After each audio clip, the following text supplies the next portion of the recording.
So the NBA All-Star Weekend has officially finished. Overall, I think the weekend was pretty good. I'm gonna be honest, I didn't watch the Celebrity Game or the Rising Star Game, but I did watch the highlights. DK Metcalf was really fun to watch, being a Seahawks fan, and just seeing him dominate the game and win MVP was really cool to watch. Miz hitting the half-court shot at the end of the game only for it not to count was also amazing. I think the idea of the Rising Star Game being a tournament where there's 2 games in the first round and 4 teams and then winners play in the finals is also really good. I really did like the USA versus World Rising Star Game, but I think this tournament is a cool idea, but I wouldn't mind going back to the old format. Day 2 of the weekend consisted of the skills challenge, which I also liked. Not much to say about it, but the last challenge, the shooting, was absolutely abysmal. Team Jazz did manage to get the win, however. 3-point contest was also pretty good. Damian Lillard winning the whole contest on his final shot I think increases the rating of the contest. I think if Buddy Hield would have made his final shot to have 27 points and one more than Damian Lillard, that would also have been a really good storyline. I really like them picking the players right there and then, and hope the NBA keeps that, but the actual game was pretty awful. And when you have coaches and players after the game complaining and this is a layup line contest, it's safe to say that the NBA All-Star Game needs some help. This video is going to mainly talk about one part of the weekend though. That'd be the dunk contest. Coming into this weekend, the dunk contest was pretty much torn apart by the media, players, fans, basically everybody. Last year was one of, if not the worst all time, and pair that with the fact that there was a player playing in the dunk contest who had only played in 2 NBA games and is a G League player in Mac McClung, and you can kind of see why people were not looking forward to the dunk contest. If you look at the list of people that were playing, there's no big names. Trey Murphy, Kenyon Martin Jr., Jericho Sims, and Mac McClung. Trey Murphy's first dunk was really creative. Having his teammate Jose Alvarado steal it from him, which is what Alvarado is known for, is really cool. Pair that with a 360 in there and a score of 46.6 for the dunk, I think is really fair. The second dunk by Jericho Sims was also really good. Hanging on the rim like that got it a 47.6. I don't know if it was a whole point better than Murphy's dunk though. Kenyon Martin Jr. in my opinion was the worst part of the dunk contest, if I'm being honest. I liked his dunk, but it took him more than one chance, which kind of kills the dunk in my opinion. Mac McClung, however, dunking over 2 people on top of each other while being 6'2" is by far the best dunk in round 1. And looking at the slow motion, it gets even better because he hits the ball off the backboard and then slams it right behind his head backwards. Start off round 2, Kenyon Martin brought out a 3D printed basketball and had an alright dunk. It wasn't anything crazy in my opinion. Seeing Kenyon Martin Sr. bounce it off the backboard to him was really cool. Trey Murphy's second dunk was also really nice. I think it was better than his first dunk, but I think his first dunk was more creative. Jericho Sims' second dunk was alright. I liked it, but I think it could have been done way better. I think, and I know this is extremely hard, but find a way to still be hanging on the rim with his arm in the hoop and read it while hanging on the rim and not hit the ground would have been really cool. Also, saying 50 was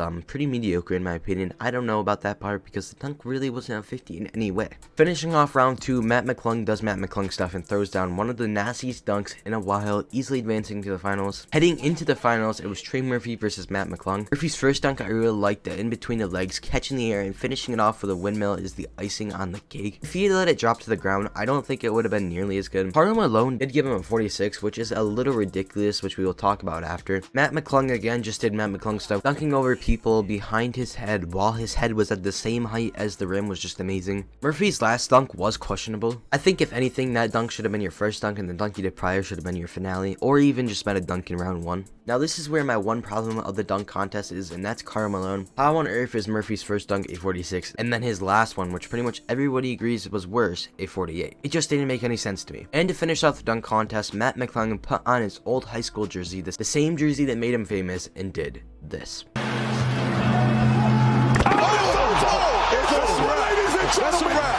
McClung ended up getting another perfect score, which means he was 0.2 points away from having a perfect dunk contest. Overall, I thought this year's dunk contest was really good, way better than last year's without question. There was one person that missed a dunk the whole time, and Mac McClung, the underdog G League player, absolutely exploded, having some of the best dunks in recent memory and coming out on top and obviously winning. But that is the story of how Mac McClung won and more importantly saved the NBA dunk contest.